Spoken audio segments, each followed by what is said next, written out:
Good afternoon and Salam Malaysia Madani. You're watching World Today. Before we begin, here are today's top stories. Malaysia and Pakistan have called on all parties involved in the escalating tensions in the West Asia to immediately halt attacks. Prime Minister Datuk Seri Anwar Ibrahim said all sides must implement an unconditional ceasefire and return to the negotiating table. A group of Malaysians who were stranded in Dubai since 28 February due to the conflict in West Asia arrived home safely via Emirates flight EK342. The aircraft touched down at the Kuala Lumpur International Airport Terminal 1 last night. 25 of them are Umrah pilgrims. Turkish President Recep Tayyip Erdogan condemned Iran's drone attacks on Azerbaijan's Nakhchivan enclave and warned Tehran against harming Ankara ties. Azerbaijan said 4 people were injured and hinted at retaliation after Iranian drones crossed its border. Airspace over Iran and nearby regions stays nearly empty as escalating airstrikes and drone activity disrupt flights. Airlines are rerouting to avoid volatile West Asia skies. President Donald Trump said the US will finish its focus on Iran's conflict first, then likely turn attention to Cuba. This as the island faces tough sanctions and economic strain under a US energy blockade.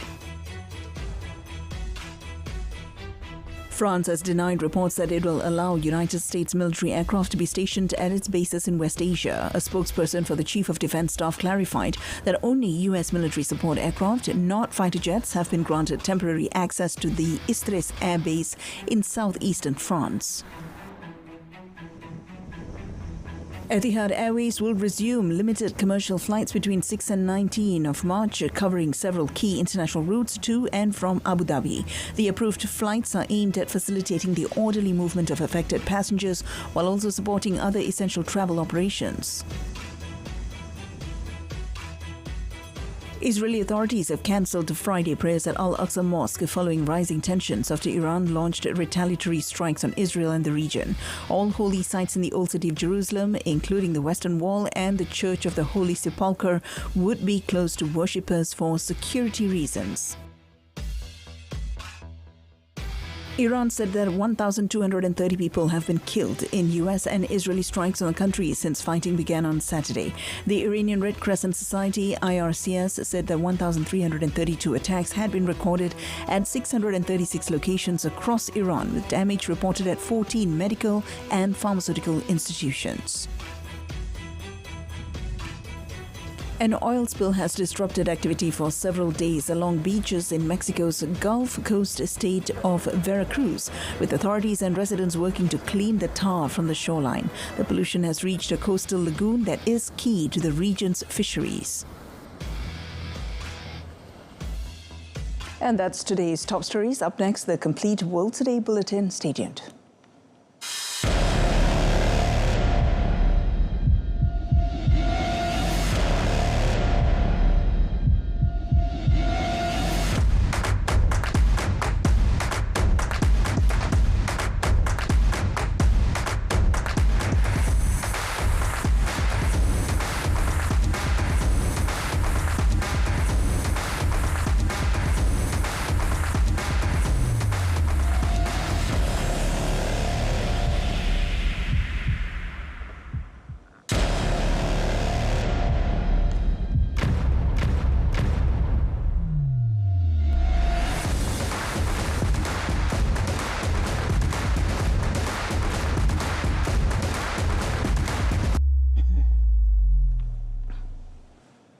Malaysia and Pakistan have called on all parties involved in the escalating tensions in West Asia to immediately halt attacks.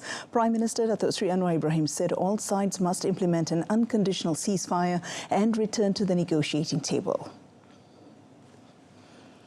He said the understanding was reached during a telephone conversation with Pakistan Prime Minister Shehbaz Sharif, in which both leaders expressed concern over the worsening situation following attacks by Israel and the US on Iran. In a Facebook post, Datuk Seri Anwar said Shehbaz also shared updates on tensions between Pakistan and Afghanistan, as well as views on initiatives needed to pave the way for peace between two countries. Datuk Seri Anwar said that Malaysia urges all parties to address these tensions through dialogue and diplomatic channels. Dr. Sri Anwar Ibrahim also spoke to Turkey's President Recep Tayyip Erdogan last night to exchange views on the increasingly serious developments in West Asia following a series of attacks that threaten regional stability. The Prime Minister noted that the assassination of several senior Iranian leaders, including the late Ali Khamenei, could push West Asia into a period of prolonged instability. Both leaders agreed that all parties must exercise restraint and wisdom to prevent further escalation. On Palestine, he expressed appreciation to Turkey and several other countries for condemning Israel's decision to expand illegal settlements in the occupied West Bank. He stressed that Malaysia maintains such actions violate international law. A group of Malaysians who were stranded in Dubai since the 28th of February due to the conflict in West Asia arrived home safely via Emirates flight EK342. Now, the aircraft touched down at the Kuala Lumpur International Airport, KLIA Terminal 1 last night. 25 of them were Umrah pilgrims. They are the first group of those stranded in Dubai to successfully return home after being stuck for 6 days following the closure of regional airspace.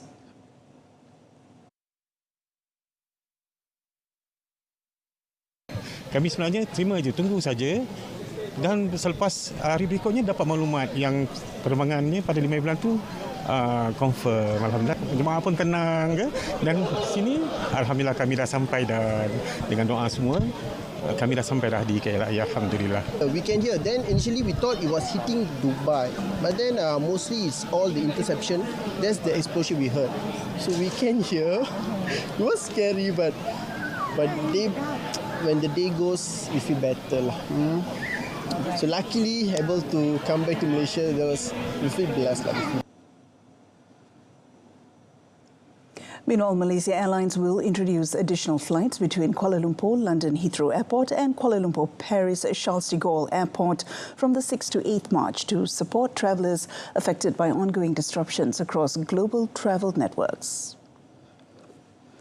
Amid heightened geopolitical and travel uncertainty, the airline is taking proactive steps to provide greater reassurance and continuity for travellers. By deploying increased wide-body capacity between Asia and Europe, Malaysia Airlines aims to help reunite families and support onward journeys. These services will operate on carefully planned alternative routes that avoid affected regions, with safety remaining the airline's top priority. In addition to these extra services, Malaysia Airlines is working closely with its partner airlines across Europe, Asia and beyond to facilitate onward connections for passengers affected by disruptions elsewhere in the network. Turkish President Recep Tayyip Erdogan condemned Iranian drone attacks on Azerbaijan's Nakhchivan enclave and warned Iran against damaging its ties with Ankara. İki hadisede hassasiyetimizi çok açık ve net gösterdik. Benzer bir olayın tekerrür etmemesi için de gerekli ikazlarda bulunduk. Türkiye'nin dostluğunun kadru kıymetinin bilinmesinin önemine dikkat çektik. Ve millet olarak Azerbaijan was preparing unspecified retaliatory measures on Thursday after it said 4 Iranian drones had crossed its border and injured 4 people in the Nakhchivan enclave, raising concerns about further spillover from the conflict in the West Asia. A day earlier, Turkey said that the NATO air defences destroyed an Iranian ballistic missile headed into Turkish airspace on Wednesday, marking the first time the alliance member had been drawn into the West Asia conflict. Now, people arriving in southeast Turkey from Iran said that there were long queues for food and petrol and many shops were closed, although food supplies were still available. In areas affected by the war, there are food-related problems. هلا ایران نه آشل خیر نه مثلا پاراسازل خیر نه چه تشنینه ما چه مشکل گوی رژیم خود چنینه او نه مثلا دی اسرائیل و آمریکا گونه مشکل هم گونه چه مشکل چنینه دولت ها راضی نم حزن کنه رژیم عوض گدا شینه sıkıntı çekmiyorlar bayağı sıra var benzin sırası mazot benzin sırası da bayağı var yani millet bayağı sırada bekliyor. Yani aslında 2-3 saat sırada bekliyor sonra kendine yetecek kadar bir şey alıyorsun. Ekmek sırasına gidince de günde 3 ekmek veriyorlar ya vermiyorlar millete. Many Iranians have crossed the border into Turkey since the war broke out on 28 February. However, Interior Minister Mustafa Çiftçi said that there was no unusual movement at the 3 border gates along the Iran-Turkey border. According to data provided by the minister, some 5,010 people entered Turkey between 1st of March and 3rd of March, while 5,495 people exited. Iran said that 1,230 people have been killed in the US and Israeli strikes on the country since fighting began on Saturday. Now, the death toll was announced by Iran's Foundation of Martyrs and Veterans Affairs in a statement. The Iranian Red Crescent Society said that 105 civilian sites and facilities in the country had been attacked by the US and Israel since the outbreak of the conflict. The IRCS said 1,332 attacks had been recorded at 636 locations across Iran since Saturday, with damage reported at 14 medical and pharmaceutical institutions. The Iranian army said its air defense systems had shot down Israeli Hermes drones on the 6th day of the conflict. The raging Iran war, which has spread across the West Asia and beyond, entered its 7th day Friday after Israeli forces announced a next phase in the conflict and bombed Beirut's southern suburbs.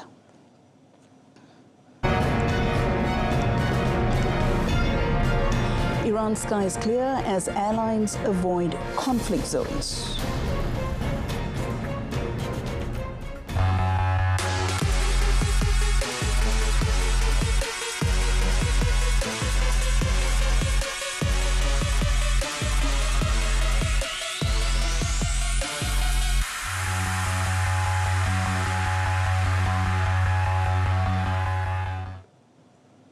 You're watching World Today. Skies over Iran and surrounding regions remained nearly empty on Thursday as an escalating aerial warfare led to significant disruptions, with airlines adjusting routes to avoid the volatile West Asia airspace.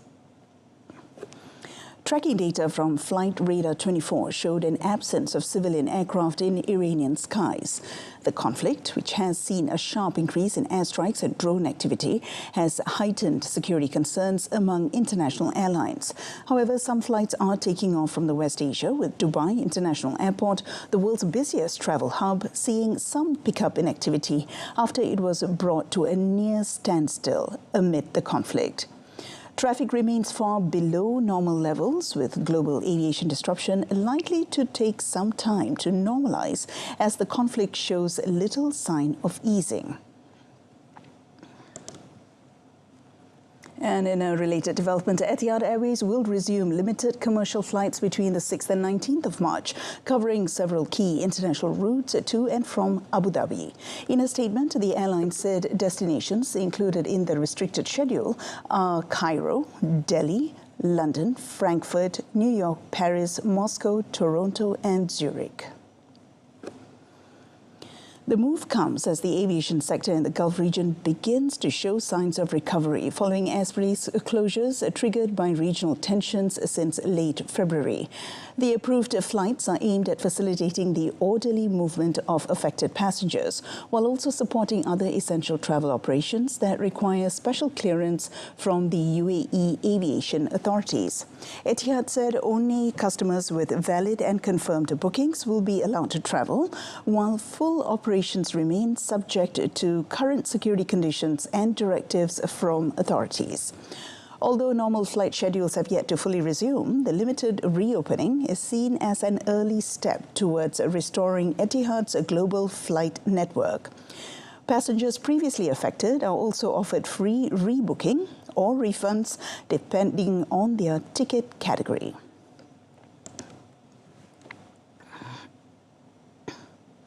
President Donald Trump has suggested that Cuba could become the focus of future U.S. action once the conflict with Iran is resolved. Speaking at a White House reception, Trump told guests the U.S. would fix the current war first, but said it would only be a matter of time before attention turns to the Caribbean island. Trump also praised U.S. Secretary of State Marco Rubio, saying he had been doing a fantastic job handling issues related to Cuba. The remarks come as Washington continues to tighten pressure on the communist-ruled country through an energy blockade that has severely reduced fuel supplies to the island. The move follows the U.S. capture of Venezuelan leader Nicolas Maduro earlier this year, a key ally and major oil supplier to Cuba, cutting off a vital source of fuel for the country. With oil shipments halted, Cuba has been grappling with deepening economic hardship, power shortages, and disruptions to transport and aviation services. Now, France has denied reports that it will allow U.S. military aircraft to be stationed at its bases in West Asia. According to the French military command on Thursday, media reports claiming that U.S. assets were being deployed to French bases in the region are inaccurate. A spokesperson for the Chief of Defense Staff clarified that only U.S. military support aircraft, not fighter jets, have been granted temporary access to the Istres Air Base in southeastern France. The French Armed Forces said that the presence of the aircraft is part of routine procedures conducted within the framework of NATO cooperation. However, amid rising tensions following ongoing U.S. military operations against Iran, France has stressed that the aircraft must not take part in any offensive action against the country. Instead, the assets are to be used strictly to support the defense of partners in the region. The spokesperson added that Paris had received full assurances from Washington that the condition will be respected. The U.S. House of Representatives has rejected an effort to limit President Donald Trump's authority to wage war against Iran. Lawmakers voted down a bipartisan resolution that would have required the president to seek approval from U.S. Congress before continuing military operations against Tehran. The measure, introduced by Thomas Massie and Ro Khanna, failed with 212 votes in favour and 219 against. The outcome came just a day after the U.S. Senate rejected a similar attempt. Even if it had passed both chambers, Trump would have vetoed the bill, a move that would require a two-thirds majority in Congress to overturn. The vote came less than a week after the U.S. and Israel launched a major military campaign against Iran. The conflict has also claimed American lives, with 6 U.S. service members killed in a strike on a U.S. base in Kuwait. At least 123 people have been killed in Israeli attacks on Lebanon since Monday. Lebanese health ministry said that 683 people have been injured in the assaults. The Israeli army has mounted a series of airstrikes since Monday on targets across the country, including in the capital Beirut, after the Hezbollah group resumed attacks on Israel. The escalation followed an Israeli-US offensive on Iran, which has killed more than 900 people since Saturday, including Supreme Leader Ali Khamenei and top military officials.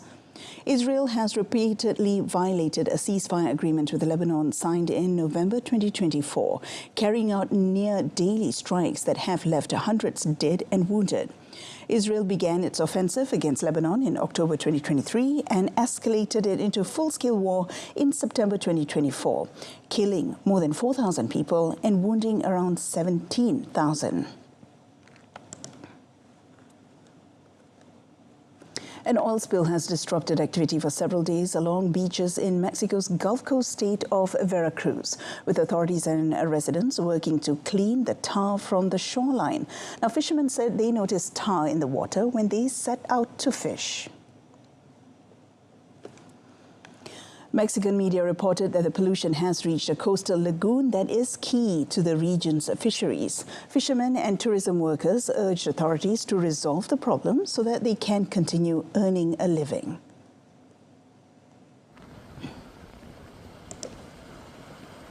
Entonces lo que a nosotros nos interesa es limpiar toda parte de la playa, desde la bocana de la laguna, toda parte que nos corresponde a nosotros, que es hasta Playa Linda, porque viene el turismo, pues ciertamente viene el turismo y quiere entrar a la playa. Y si nosotros no lo limpiamos o no lo limpian, ¿qué sucede? De que se entierra eso y viene el norte y se vuelve a llevar. Pero lo mete pues a la laguna, vaya.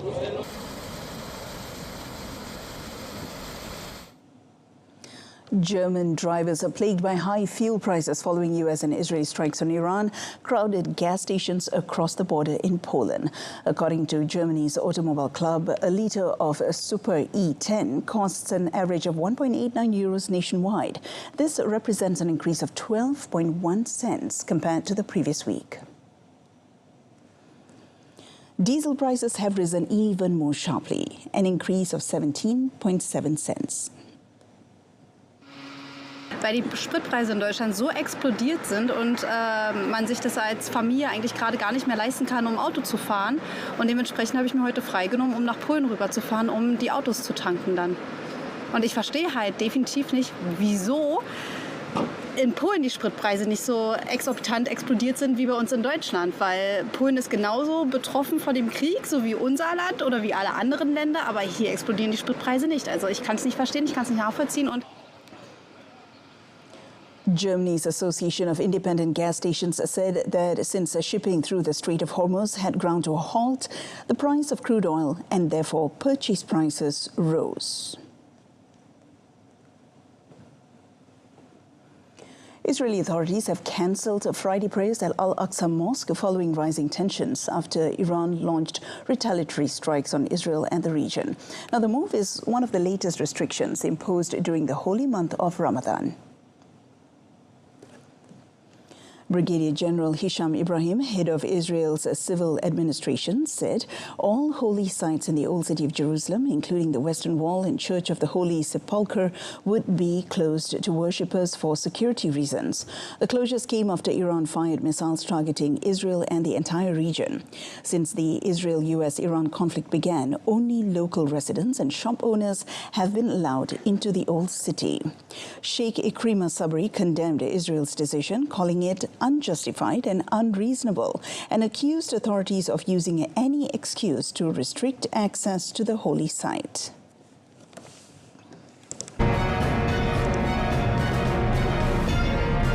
Coming up in sports, Pearly Thina advanced to the quarterfinals of the All England.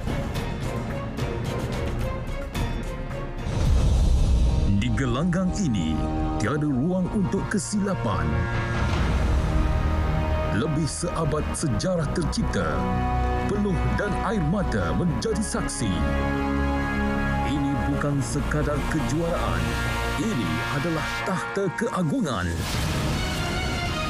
Rasai debarannya, saksikan pertarungan demi maruah dari 3 hingga 8 Mac 2026 di saluran OK, Sukan RTM dan penstreaman langsung di RTM Klik. Kejohanan Badminton All England 2026 hanya di RTM. We begin in badminton. Chinese Taipei's Lin Chunyi upset fourth-seeded Jonathan Christie in straight sets 21-19, 21-12 at the All England Open on Thursday to progress into the quarterfinals at the National Indoor Arena in Birmingham. Indonesian Christie is a former winner of the event, taking home the trophy in 2024 but came unstuck in the round of 16 this time round. For Lin, it represents a step forward after last year's defeat at this stage. Elsewhere, former world champion Loh Kian Yu was defeated by Christophe Popov 21-12, 21-17 as the French fifth seed looks to improve upon his career-best semi-final defeat in this competition after surviving the Singaporeans' comeback in the second game.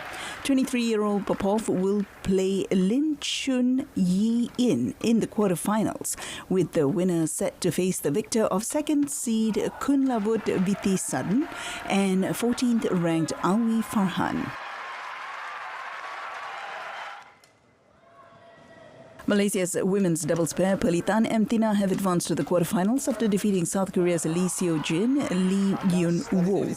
The Malaysian duo secured a straight sets victory, winning 21-14, 21-14. The match, held at the Utilita Arena, Birmingham, saw Pearly and Thina deliver a consistent performance throughout the contest. The national pair kept unforced errors to a minimum and were able to dominate play against their South Korean opponents. Next, Pearly and Thina are scheduled to face Indonesia's Febriana Dwi Puji Kusuma and Malaysia Trias Puspitasari for a place in the semi-finals. This also marks the fourth time the Malaysian pair have reached the quarter-finals of the All England Open Badminton Championships after doing so in 2021, 2022 and 2024. Tina dan juga Pelitan melangkah ke suku akhir. Kertas. Malaysia's campaign in the mixed doubles event ended after professional pair Goh Soon Huat and Siobhan Lai Jemmy were knocked out in the second round. The world number 11 pair were unable to match the strength of China's Jiang Zhenbang and Wei Yazin, going down in straight sets 16-21, 18-21 in 42 minutes. The defeat also extended the Chinese pair's dominant head-to-head record of 10 wins against just one for the Malaysian duo from 11 meetings. Earlier, 4 Malaysian mixed doubles pairs were knocked out as early as the first round of the All England Open, a Super 1000 event on the World Tour. Among those who failed to advance were world champions Chen Tangji and Toh Yi Wei. Soon Huat and Siobhan had reached the quarterfinals in last year's edition before losing to Jiang Zhenbang, who was then partnering Huang Dongping. Pasukan dari Malaysia juga berpeluang untuk menang game kedua tadi. And in football, Morocco coach Walid Regragui quit his job on Thursday, only months ahead of the World Cup finals and ending weeks of speculation around his future. Regragui took Morocco to the World Cup semi-finals in Qatar in 2022 and was also at the helm in January when Morocco lost in the final of the Africa Cup of Nations, but has quit, citing exhaustion. Mohamed Ouabi will take over as coach. Reports said he was in charge when Morocco won the Under-20 World Cup in Chile last year. The 50-year-old Regragui had been the target of supporter criticism despite a stellar record of 36 wins in 49 matches, with 8 draws and only 5 losses since taking over in September 2022. During that time, Morocco recorded the best achievement by an African country at the World Cup and set a new world record for the most successive wins by a national team. According to multiple reports, Regragui had wanted to quit after Morocco lost a controversial Nations Cup final to Senegal in January. The tournament was hosted by Morocco, where they had hoped to end a 50-year wait for success in the Continental Championship. And that wraps up World Today. Tune in to Malaysia Tonight, coming up at 8:30 p.m. on TV1 and Saluran Berita RTM. I'm Mohana Priya. Salam Malaysia Madani. Thank you for your company.